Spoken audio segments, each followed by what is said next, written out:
শ্রীরামপুর পৌরসভার 25 নম্বর ওয়ার্ডের এই যে ক্যাম্প কলোনি দেখতে পাচ্ছেন, এই ক্যাম্প কলোনির ভেতরেই বেহাল নিকাশি অবস্থা।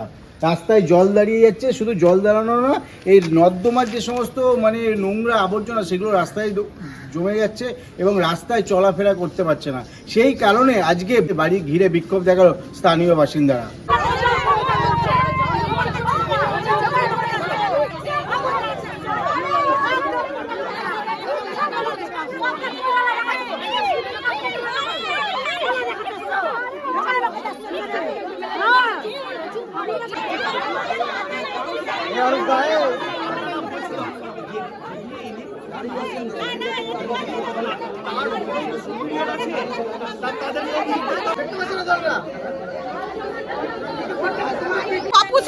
তাকে বললাম, বলছে কি বলছে আপনার স্বামী, আপনার আর্থিক অবস্থা খারাপ, আপনার কি করে বাড়ি দেবো? তাহলে আমি যদি টাকা পয়সা দিতে পারবো তবেই আমার বাড়ি হবে। আমার ছেলে একটা পেশেন্ট, নার্ভের পেশেন্ট, আমার স্বামী ক্যান্সার পেশেন্ট, আমি বাড়ি পেলাম না।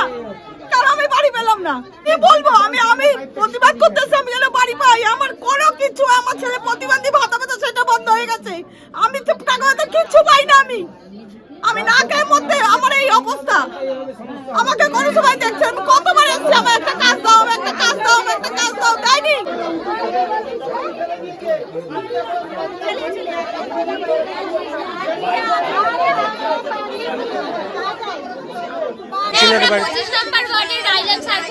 সবাই অধিবাসী বৃন্দ, আমাদের ভোটের আগে কতগুলো ইট ফরেস্ট লাইনে উঁচু করা হয়েছে।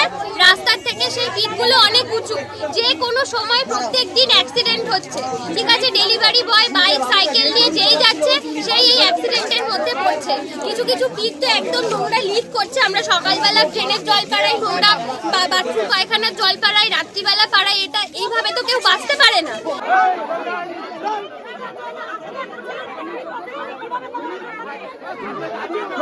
কথা বলা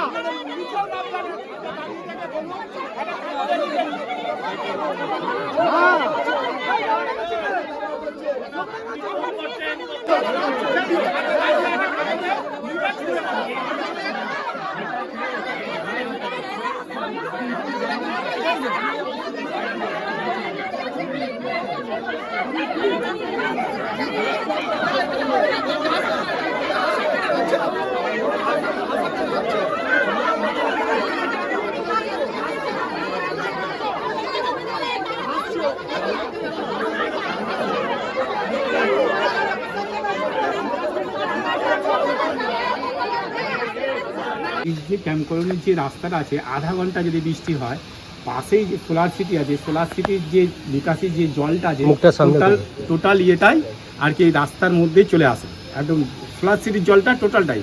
আর যার জন্য আধা ঘন্টা বৃষ্টি হলেই পুরো ক্যাম্প কলোনি জলে ভেসে যায়। আপনারা কাউন্সিলরকে জানানো হয়েছে, উনিও দেখেছেন, উনি এসে দেখেছিলেন। ওনার ভাইস চেয়ারম্যান ছিলেন, যে উনি এসে বলেছিল 2026 সালে এটা আর ইয়ে হবে না, এটা 2026 সালের। কিন্তু আমাদের শুরু থেকেই দেখছি যে এরকম জলে পুরো ভেসে রয়েছে।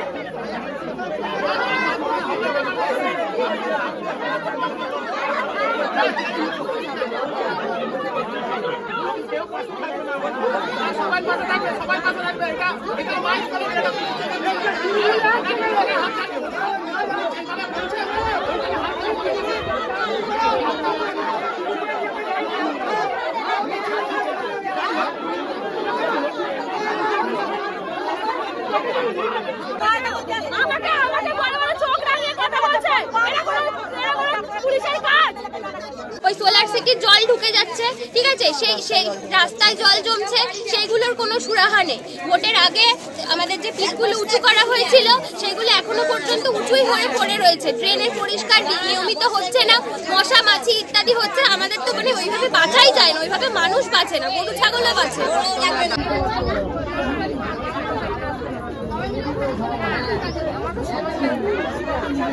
শর্মিষ্ঠা দাসের বাড়ি ঘিরে বিক্ষোভ হচ্ছে। ঘটনাস্থলে এসেছে শ্রীরামপুর থানার পুলিশ এবং কেন্দ্রীয় বাহিনী। স্থানীয় বাসিন্দাদের দাবি হচ্ছে দীর্ঘদিন ধরে নিকাশি অবস্থা বেহাল, সেটা কাউন্সিলরকে জানিয়েও কোনো কাজ হয়নি এবং এই কাউন্সিলর এলাকায় তিনি আসেন না এবং যে এলাকায় কাজ করার কথা সেই এলাকায় কাজ করে না। শ্রীরামপুর থেকে অদীপের সঙ্গে প্রসেনজিৎ, হিন্দুস্তান।